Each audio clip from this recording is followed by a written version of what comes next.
All right, let's put the women and children to bed and go looking for dinner. Jon Rothstein here on Inside College Basketball Now, coming to you every Monday and Thursday with a live show at 1 o'clock Eastern. I want to remind you to subscribe to Inside College Basketball Now on both Apple and Spotify. We want to be your Bible for the college basketball season and beyond. We are the only college basketball podcast coming to you 52 weeks out of the calendar year. Also want you to like and subscribe to the show on YouTube. We want to get 250 likes on this show. And again, want to remind you that we need you to be a part of this show because we are all about serving the college basketball fan 52 weeks out of the calendar year. And we need an army with us each and every show that we put on during the college basketball season. And we need you to be all you can be. A reminder, Mondays and Thursdays, 1 o'clock Eastern during the 25-26 college basketball season, there will be a live show, and we will also bring you exclusive interviews with some of the biggest names in the sport in other episodes throughout the week. We will tease Friday's guest here coming up later in the show. But first, in such a busy week for college basketball, it's imperative, as always, that we start with three big things.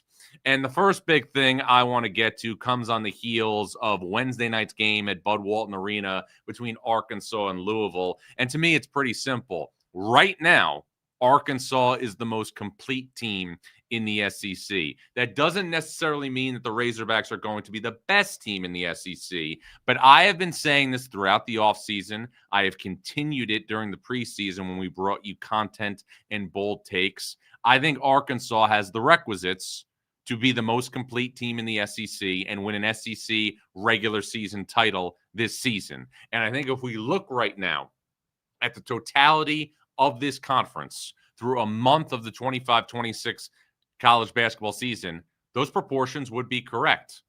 You look and you split the atom at the other teams in the SEC that have all taken turns making major headlines. Alabama had a tremendous win at St. John's at Madison Square Garden. Alabama had a tremendous win against Illinois at the United Center in Chicago.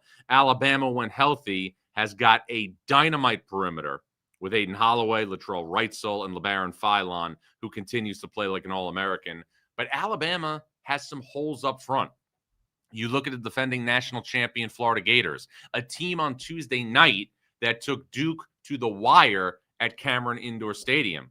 Florida has the deepest and best front court in college basketball. Tommy Hauck, Alex Condon, Ruben Chinyelu, Micah Hand logged in. But Florida has some holes on the perimeter. Boogie Flan played well down the stretch for Florida on Tuesday night at Cameron Indoor Stadium, but you can still see growing pains for both he and Xavion Lee. And then you look at some of the other teams that were projected to be in the top tier of the SEC. Tennessee has lost back-to-back games, losing against Syracuse in the ACC-SEC Challenge earlier in the week and also losing against Kansas. Stephen Pearl is doing a nice job at Auburn in his first season as a Division I head coach, but I don't think we're ready to put Auburn right now in the mix as an SEC title contender. We're going to get to Kentucky in a little bit, but as we know, the Wildcats have been bruised and battered and beaten in every big-time game that they have played this season, and we'll get into Kentucky more in a little bit.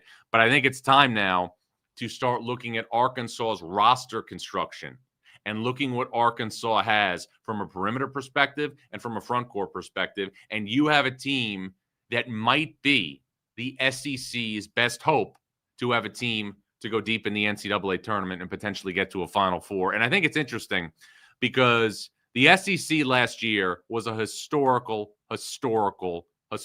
conference. 14 out of 16 teams went to the NCAA tournament. And this year, while I think there's quality depth with the SEC, I do not see the number of Final Four contenders in the SEC as I do in the Big Ten, in the Big 12, and even the ACC with teams like Duke and Louisville obviously performing at a really high level. But Arkansas on Wednesday night against Louisville out-rebounded the Cardinals 46-36.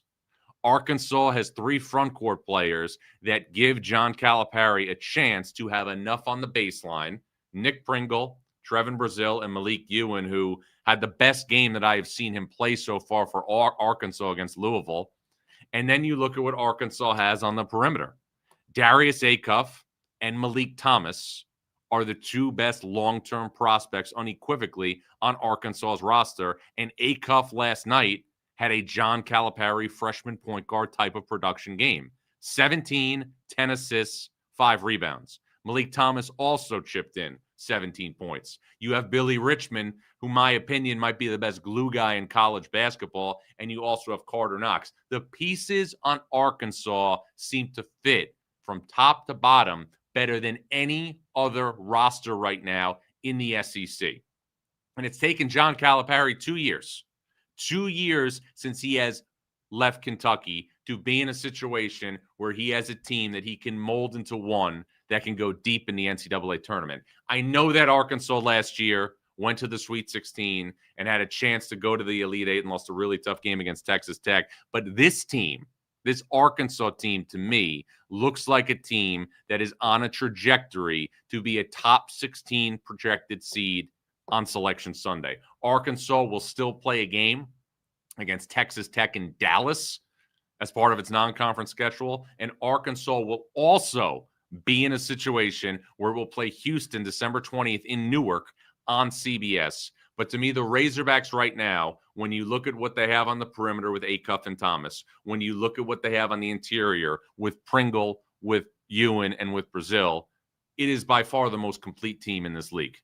And I also think I like the idea that DJ Wagner, a steady veteran, is alongside those freshmen to shepherd them across the goal line. I know that he is not going to have the ball in terms of crunch time the same way that Acuff and Thomas will.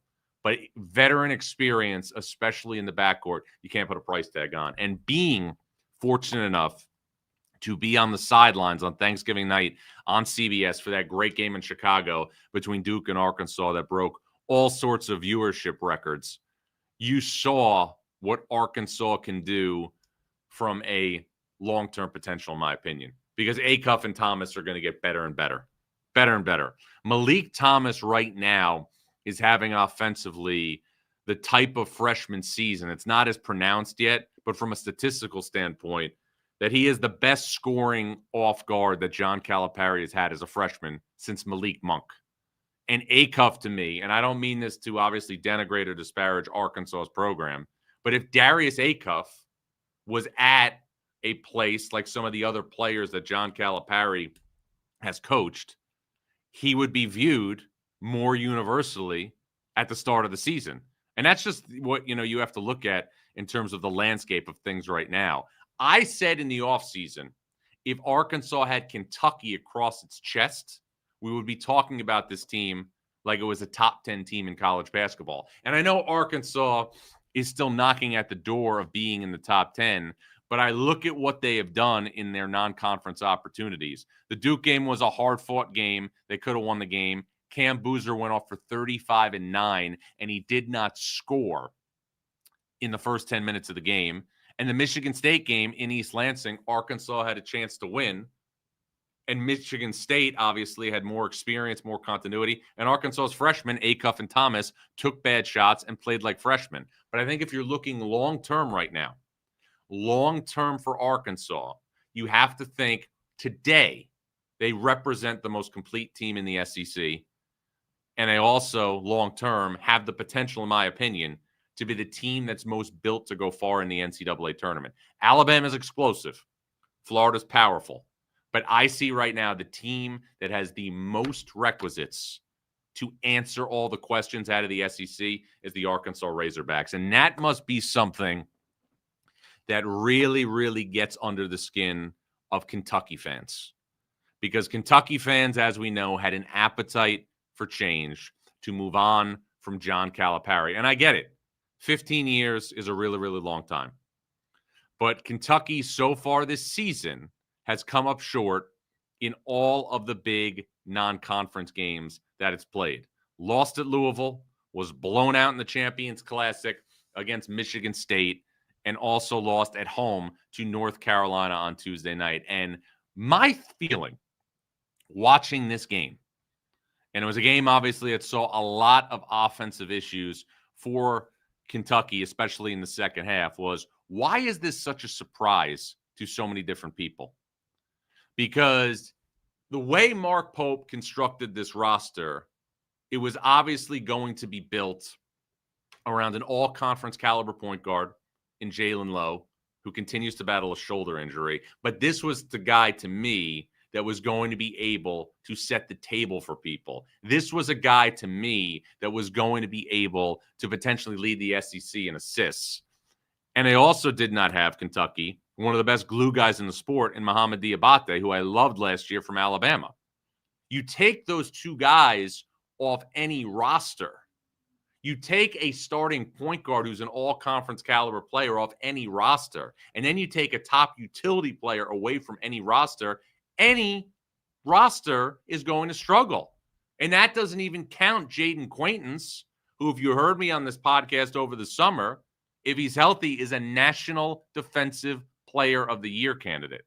So even if you take away the fact that, Quaintance, they knew when they got a commitment from him, he was hurt and they didn't know when he was going to come back. Even if you take that away, if you add Jalen Lowe and Mohamed Diabate to Otego away, to either Denzel Aberdeen or Colin Chandler, and then maybe Brandon Garrison up front, then you have a team that can be competitive with some of these teams on the schedule and start winning some of these games and start playing better basketball. But the way I look at Kentucky right now, with Lowe, Diabate, and Quaintance out of the lineup, I see a team that is struggling to have role allocation and role definition. Denzel Aberdeen was a reserve last year on a Florida team that won the national title. Had he returned to Florida, he would have been starting at Florida right now. But then all of a sudden, he goes to Kentucky, and all of a sudden he's supposed to be an All-American. It doesn't work that way. Colin Chandler is going to be, I think, somebody who can be an all-SEC player later in his career. Nobody has any patience for that anymore. Nobody.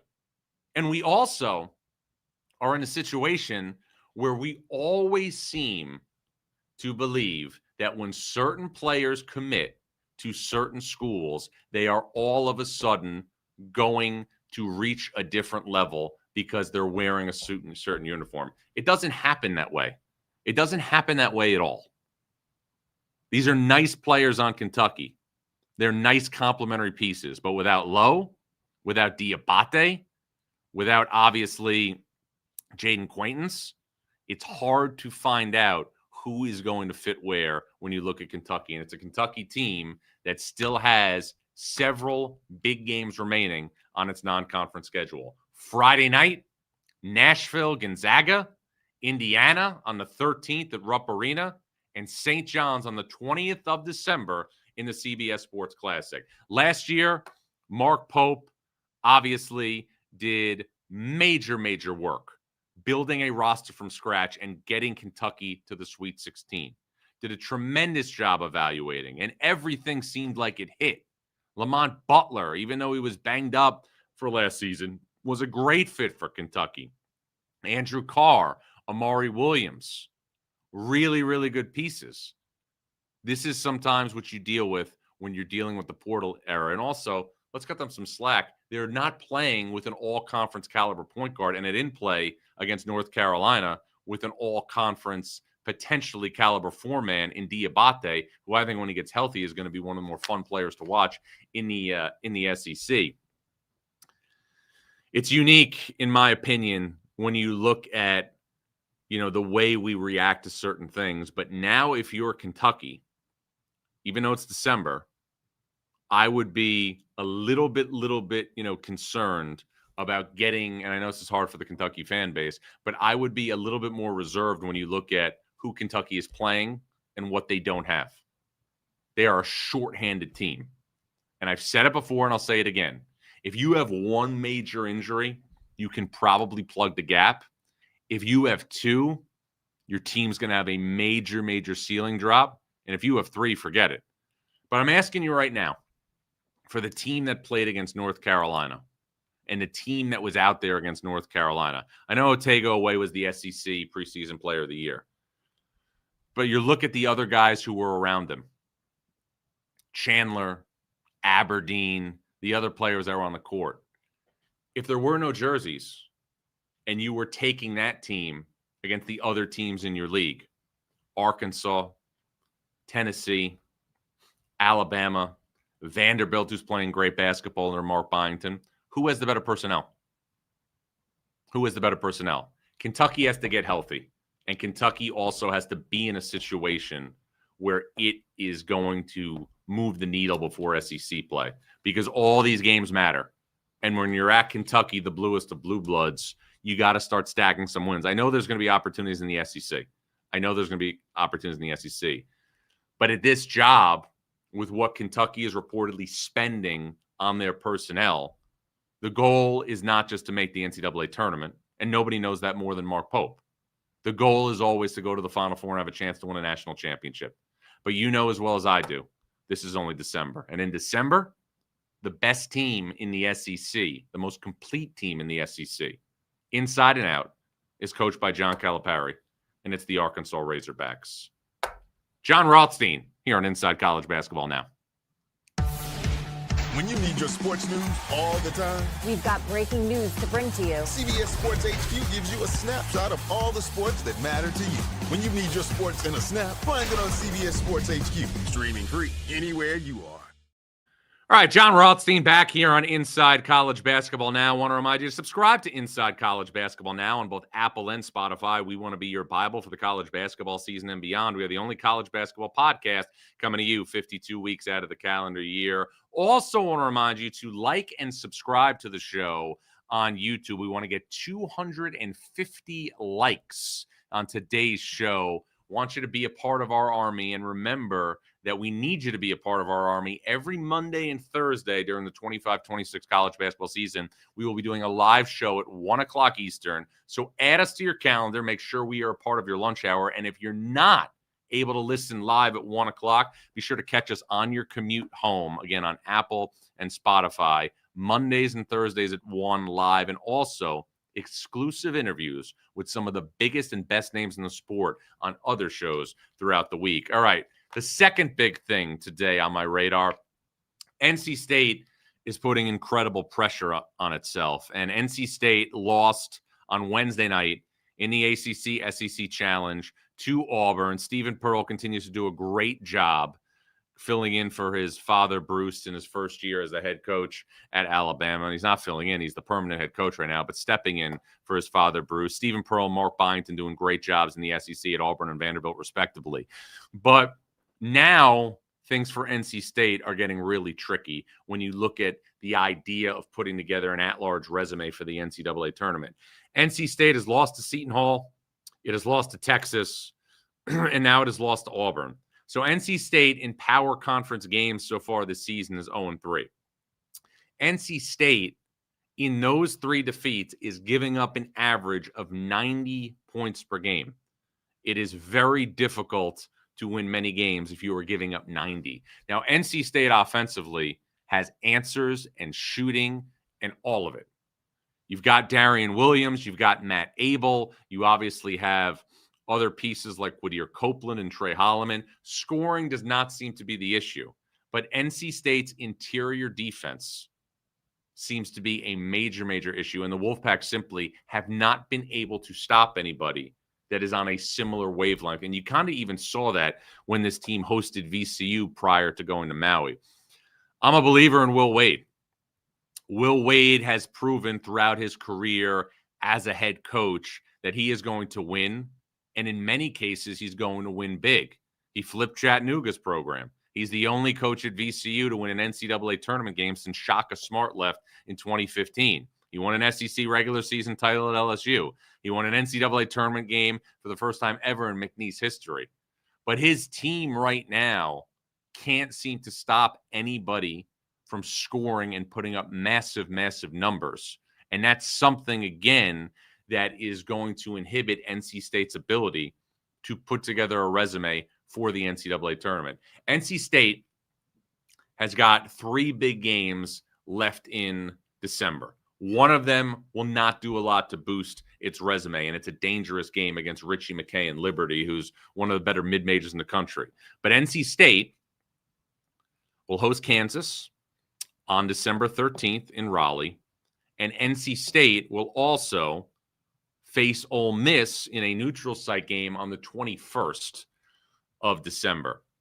Ole Miss has been a bit of a disappointment right now in year 3 under Chris Beard. They play St. John's on Saturday at Madison Square Garden. I'll say this, and I think it's important to point this out.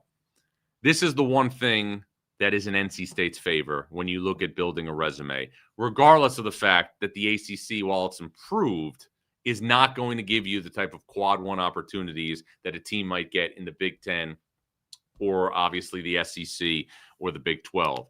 NC State has 3 home games of massive significance this year. 3 home games of massive significance. Kansas on December 13th, Duke during ACC play, and North Carolina during ACC play.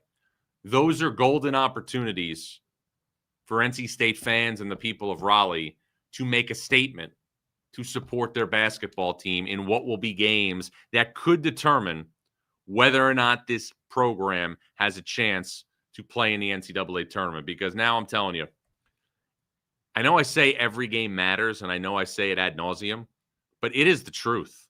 And when you are in a league that doesn't give you the types of opportunities where you are going to play like we saw in the ACC last year, in the SEC last year, where you are going to consistently play teams that are in the NCAA tournament, you are straddling a fence. And what's that fence? The fence is this. You are in a scenario where you don't have as many quad one opportunities as other teams, and you're also in a scenario where the games you play that are not quad one opportunities are dangerous to lose because you really don't have that much to gain and you have everything to lose. So 3 blue bloods, North Carolina, Duke, and also Kansas will visit NC State this season. The Duke game is on March 2nd. But the way you look at the Wolfpack defense right now, you start to worry, especially on the interior, about what they would do in some of those games with Cam Boozer, who's playing like the National Player of the Year, and we're going to get to that later, with Caleb Wilson and Henry Vasar.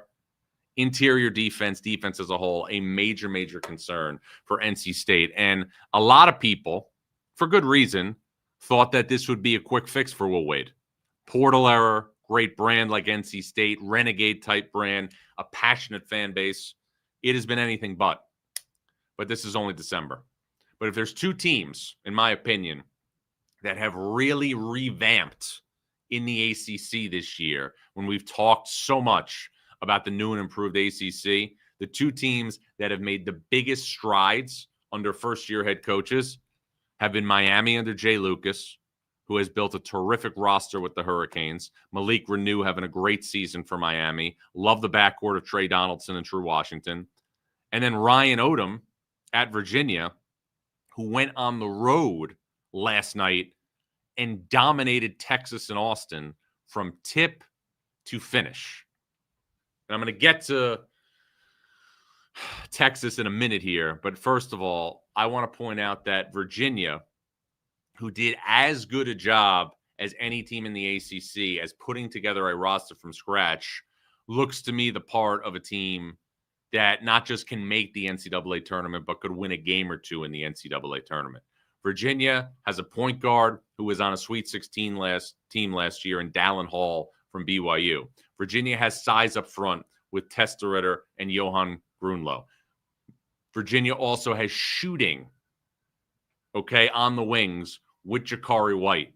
I love the young player in the backcourt, Chance Mallory. Mallory is a player that I think, will be, I don't want to say, an instant fan favorite, but I think he's somebody that I think by the time he's a sophomore or a junior, Chance Mallory will be somebody that the Virginia fans are making signs and T-shirts for.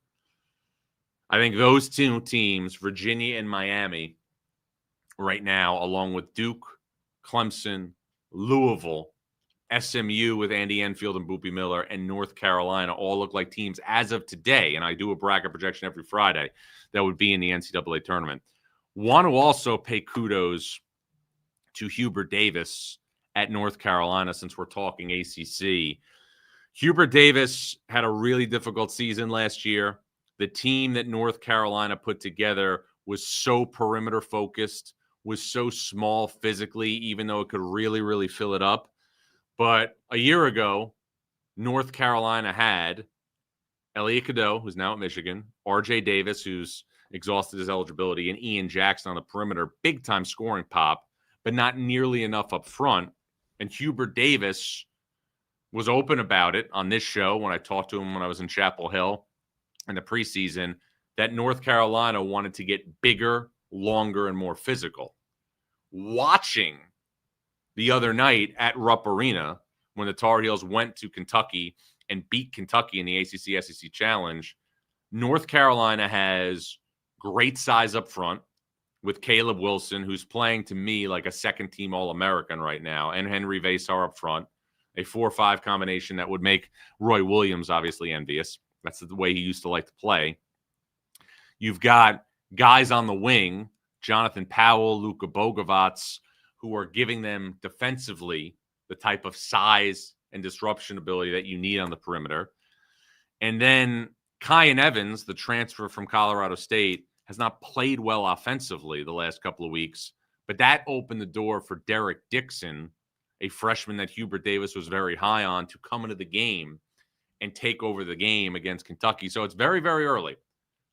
But North Carolina in November had a big win against Kansas in Chapel Hill, a win that Hubert Davis had to have. And then North Carolina's best returning player and an all-ACC first-team caliber player, Seth Trimble, who's a terrific perimeter defender, was lost with a wrist injury. Everything I gather, and Hubert Davis said this in his press conference earlier this week, is that Seth Trimble is doing better. I don't have a timetable yet. I get the feeling, though, a month from now, he's going to be out on the floor. But if North Carolina can get by Georgetown this weekend, North Carolina then is going to have navigated this stretch of power conference games without Seth Trimble unscathed until it gets to December 20th against Ohio State in the CBS Sports Classic. That's pretty impressive. That's pretty impressive. The only blemish right now for the Tar Heels is the Michigan State game on Thanksgiving Day in Florida. And I'll say it, again, I know Cam Boozer's getting a lot of attention, and he should. He's running away right now with the National Player of the Year race. It's not close. But with that said, Caleb Wilson is appointment television. Caleb Wilson is somebody who I would pay to watch play. He made a pass in the Kentucky game, a full court pass for a run out for a layup. That was just a thing that you don't see freshman big men normally do. And I think now when you're looking at, and I'm always looking at big picture in terms of who is going to be potential All-Americans, who's going to be National Player of the Year candidates. I think when you look at the fact that North Carolina is again winning at a high level, and North Carolina is again moving into the top 12, 13 teams in the country, Caleb Wilson, if the season ended today, which it doesn't, would be a first or second team All-American. I'm always somebody, and I'll get into this, later on, who wants to reward the winning, the teams that are winning at the highest of levels. And North Carolina right now, if it can get by Georgetown, will likely go into that game on December 20th in the CBS Sports Classic against Ohio State, which is one loss. Now, I singled out a couple minutes ago Miami and Virginia as the teams in this revamped ACC that are making the most statements under first-year head coaches. Virginia's win over Texas on Wednesday night in the ACC SEC Challenge was the most surprising result that I have seen so far in the 25-26 season. Not just the fact that Virginia won the game, but the way it won the game with sheer dominance from tip to finish. And Sean Miller, as everybody knows, is one of the best coaches in the game. 4 Elite Eights, 2 tours of duty at Xavier, went to the Sweet 16 a couple of years ago in 2023. Texas felt like, to me, an NCAA tournament team. Texas, I know, lost to Arizona State and Maui. Texas, was beaten pretty handedly by Duke. I did not expect what happened in Austin to happen on Wednesday night. And looking at Texas's team right now, it's a lot of players back from last year's squad under Rodney Terry. But this right now is a team that is going to have to go into the SEC. This right now is a team that is going to have to go to UConn a week from Friday. And Texas, out of all the teams I watch in the ACC SEC Challenge, is maybe the team that you look at, in addition to NC State, who Texas beat in Maui, that's straddling a fence. Your season is going to go one way or the other. But just because you're Texas doesn't mean it's your right to play in the NCAA tournament. And remember, Rodney Terry, the coach that Sean Miller replaced, went to 3 straight NCAA tournaments after he took over for Chris Beard. Texas losing in blowout fashion to Virginia was the most surprising result I have seen so far in the 25-26 season. The third big thing I want to get to, and that happened late Wednesday night on the East Coast, UCLA and Donovan Dent got back on track against Washington. Now, it's been a really, really hard start to the season for Donovan Dent and UCLA due to injuries. Eric Daly missed a lot of the preseason with a knee injury. Then Donovan Dent had a couple of nagging injuries. Tyler Bilodeau missed a couple of games, including the loss to Cal with a knee injury. Then last night, Trent Perry didn't play against Washington due to an ankle injury. It was a really, really fun game for UCLA. UCLA's guards, Dent and Sky Clark, played the way everybody expected them to play in the preseason. But Donovan Dent looked like Donovan Dent against a power conference opponent for the first time this season for UCLA. 17 points, 8 assists, didn't force things too much. There was a couple possessions he probably wanted to have back. But this was the player that I saw last year in New Mexico perform like an All-American. This was the player that I saw last year when I did New Mexico's games in the NCAA tournament be able to engineer a win over Marquette in the round of 64. And UCLA, and I talked to a Big Ten coach about this yesterday, had an 8-point lead against Arizona with 7 minutes to play. Let that game get away. Didn't have Tyler Bilodeau against Cal. Defense was atrocious. But UCLA and Mick Cronin did something last night that I also didn't think necessarily it would do because he's such a prideful coach with his man-to-man principles. UCLA switched and went to his own defense, which is something Mick Cronin did 1 year at Cincinnati. And it's something that made UCLA an infinitely better defensive team. But the way this team was constructed, it's constructed with Donovan Dent to be in All-American form. And him and Sky Clark last night combined for 42 points. Clark was incredible. But the guy who's the gas in the engine, the guy who is a candidate to be an All-American, if he's right like he was Wednesday night, Donovan Dent, got back on track. And if you're a UCLA fan, that gives you a chance to be in every game you play. UCLA will next host a struggling Oregon team on Saturday at Pauley Pavilion. And if you win that, you get momentum going into a showdown with Gonzaga in Seattle, which is a game, if you can beat Oregon, that puts you in position to get your season back going the direction that you envisioned. Donovan Dent was a preseason All-American. And if you're talking about preseason All-Americans or All-Americans general, you're talking about players that are up to be the National Player of the Year. What would that look like today? We are going to unveil a new segment next year on Inside College Basketball Now. Plenty to get to. This is only December. I'm Jon Rothstein, and this is Inside College Basketball Now. Critics are buzzing about the new season of Yellow Jackets.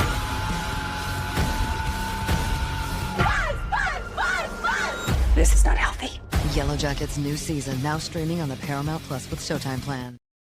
All right, Jon Rothstein back here on Inside College Basketball Now. I want to remind you to subscribe to Inside College Basketball Now on both Apple and Spotify. We want to be your Bible for the college basketball season and beyond. Once again, we are the only college basketball podcast coming to you 52 weeks out of the calendar year. Also, want you to like and subscribe on YouTube. We want to get to 250 likes on today's show. And again, remember, we are coming to you with live episodes every Monday and Thursday at 1 o'clock.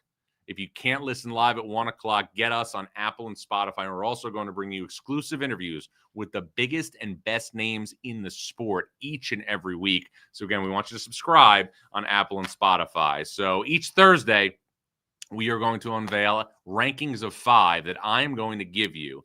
And today's list is going to be the 5 guys right now I'm going to rank in terms of the National Player of the Year race right now. Number 1, it's obviously Cameron Boozer from Duke. He is running away with this thing.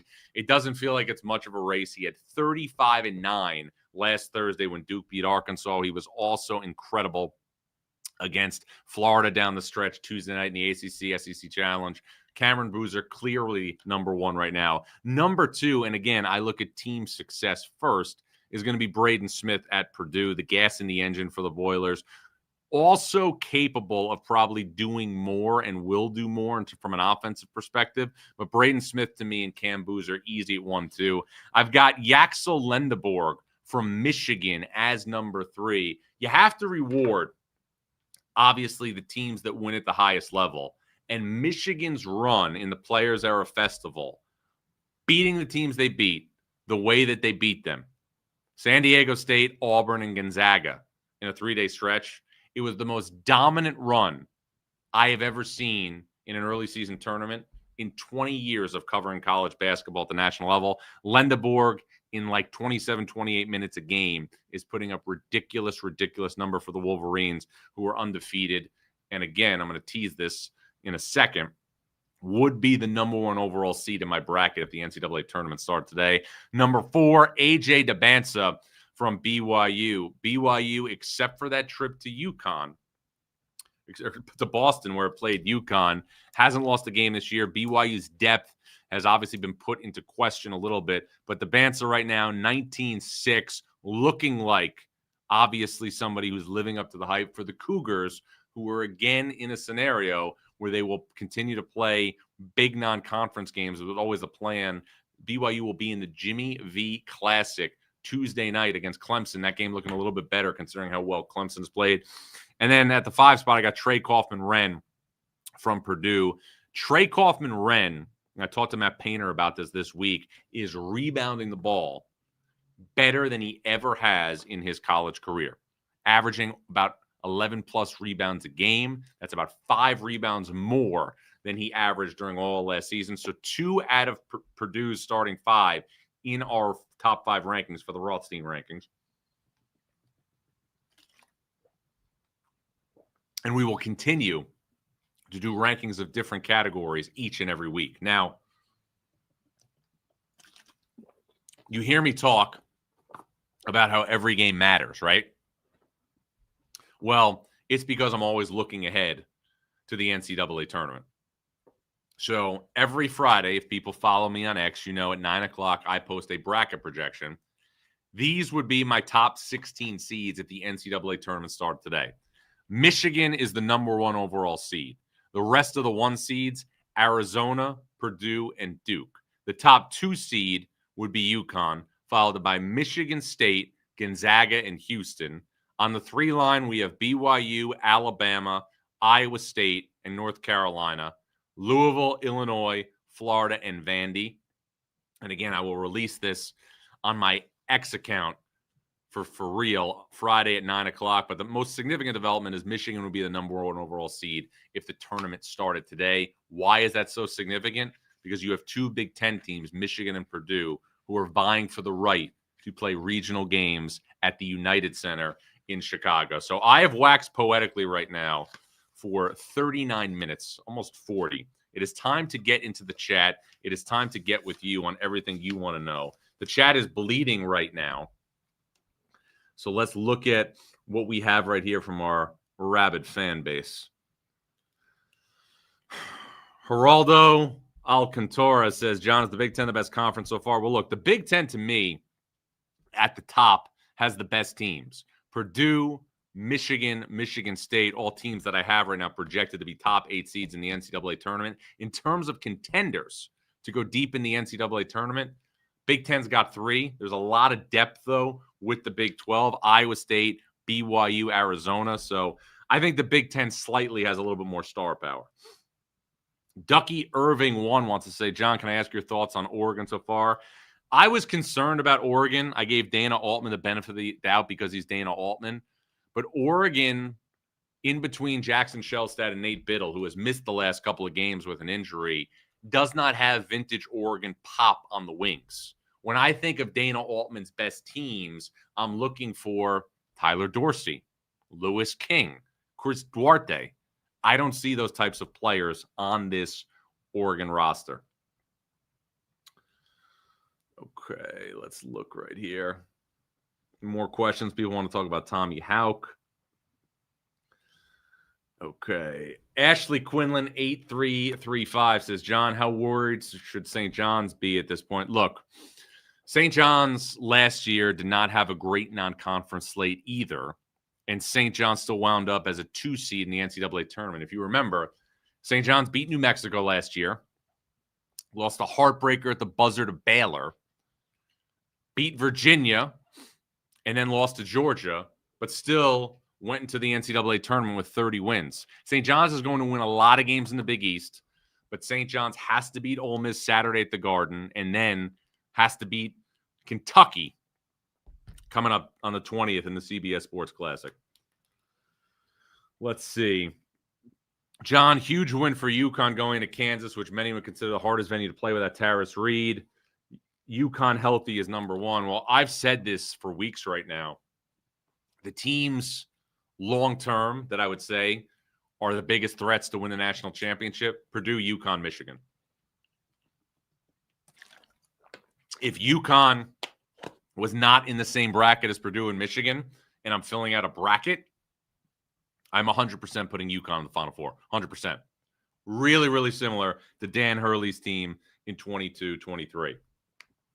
Dan from Queens says no Arizona players. He's referring to my National Player of the Year race. Look, Jaden Bradley to me is somebody who I would put probably as a second-team All-American. But right now at this level, I don't have anybody from Arizona in the top 5. But I am always somebody who rewards winning first. That's why JT Toppin, despite putting up video game-like numbers, did not make the cut. Let's get the 3 good nuggets right now before we get out of here. Home cooking. 6 of Michigan's next 8 games are in Ann Arbor. The 2 road games during that span, Maryland and Penn State, could be a long time before Dusty May's squad loses a game. Nugget number 2, time to start getting defensive. St. John's against power conference opponents this year is giving up an average of 88 points per game. That has to improve. Ole Miss comes to MSG on Saturday night. And then nugget number 3, amending Ament. Tennessee's Nate Ament in his last 3 games, 8 of 33 from the field, 3 of 12 from three-point range. Now let's get the 3 games to watch. Again, this is now between our next show on Monday. Friday, Gonzaga, Kentucky, and Nashville. Saturday, Duke, Michigan State in East Lansing, and then Iowa State at Purdue. That game's on CBS. And 3 under-the-radar games all on Saturday. Louisville, Indiana on CBS, Illinois, Tennessee, and Nashville, and then Auburn at Arizona Saturday night in Tucson. Want to remind you again to subscribe to Inside College Basketball now on both Apple and Spotify, and also like and subscribe on YouTube. Friday morning, Louisville's Pat Kelsey joins us here on Inside College Basketball Now. I'm Jon Rothstein, and this is only December.